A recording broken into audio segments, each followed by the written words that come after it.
कहते हैं उस पुराने बंगले में कोई रहता नहीं, फिर भी हर रात उसकी टूटी खिड़कियों में एक परछाई टहलती दिखती है। आज कोई उस सच के सबसे करीब जाने वाला है।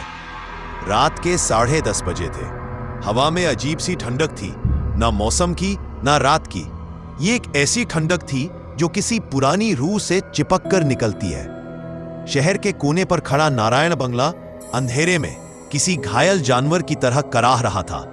आहा, रोमांच के पीछे भागने वाला लड़का आज अकेला उस बंगले की देहरी पर कदम रख रहा था। जमीन उसके पैरों के नीचे ऐसे कांप रही थी जैसे चेतावनी दे रही हो, मुड़ जा वरना वापस नहीं जा पाएगा। लेकिन जिज्ञासा डर से कहीं ज्यादा तेज होती है।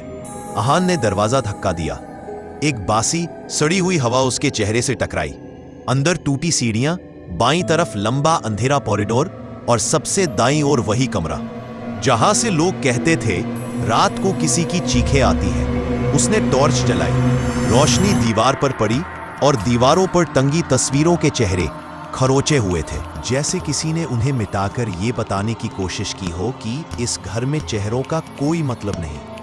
अचानक टॉर्च की रोशनी कांपी, पीछे कदमों की आवाज।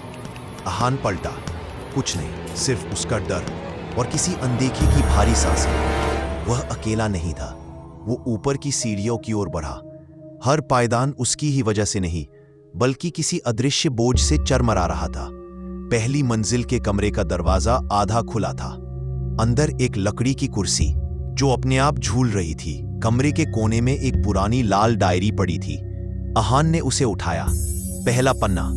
मैं इस बंगले से बाहर नहीं जा सकती। मेरी चीख किसी ने नहीं सुनी, मेरी मौत को किसी ने नहीं माना। आहान के हाथ कांपने लगे। उसने पन्ना पलटा। जो भी इस बंगले में आता है वह मेरा हिस्सा बन जाता है। अचानक कमरे की हवा भारी हो गई। कुर्सी रुक गई। पीछे दरवाजा धीरे धीरे अपने आप बंद होने लगा। आहान मुड़ा। अंधेरे में एक आकृति खड़ी थी। लंबे उलझे बाल, पटे होठ और आंखें खाली, काली और भूखी। वह आवाज में फुसफुसाई, तुमने मेरी डायरी पढ़ ली, अब तुम भी यही रहोगे। आहान भागा, नीचे पहुंचा, लेकिन बंगला बदल चुका था। कॉरिडोर गायब, मुख्य दरवाजा दीवार बन चुका था। चारों तरफ बस वही सांस, वही परछाई, वही मृत्यु की ठंडक। टॉर्च फिर जली और सामने वही लड़की खड़ी थी जिसकी डायरी में मौत दर्ज थी। उसने हाथ बढ़ाया। आहान ने चीखने की कोशिश की, लेकिन उसी पल बंगले की सारी खिड़कियां एक साथ बंद हो गईं। अंदर सिर्फ सन्नाटा बचा। सिर्फ एक चीज बाहर मिली, दरवाजे के नीचे गिरा हुआ एक फटा पन्ना। जो अंदर आता है वापस नहीं जाता।